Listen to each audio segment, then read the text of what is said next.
Paano mag-save ng video sa TikTok papunta sa ating mga gallery? Ganito lang po ang gagawin natin guys. Open lang natin ang TikTok account at nag-login tayo.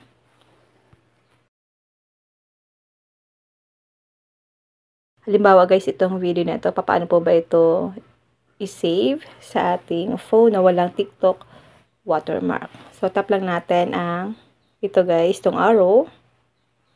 Tap lang natin dito ang copy link. Then, back lang tayo. Open naman natin ang Chrome browser. Dito po sa may search engine, itap lang natin ito. Dito, i-type lang natin ang Snaptik without watermark. Ito guys. Then, itap natin itong pinakauna, Snaptik TikTok downloader. Tap lang natin ito. At dito, i-paste lang po natin dito guys yung link na kinopy natin kanina. Paste. Tap lang natin ang download. Scroll up lang natin. Piliin lang natin ito guys. Tap mo lang yung download. Downloading file.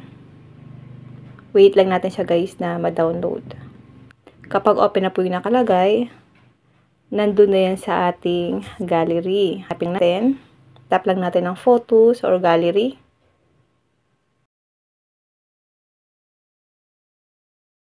Tap albums.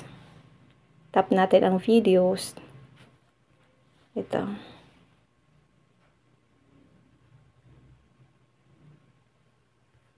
So, ayan guys, makikita nyo po na wala siyang watermark ng TikTok dito sa gilid. Ganun lang po guys, mag-save ng video from TikTok papunta sa ating mga gallery or photos.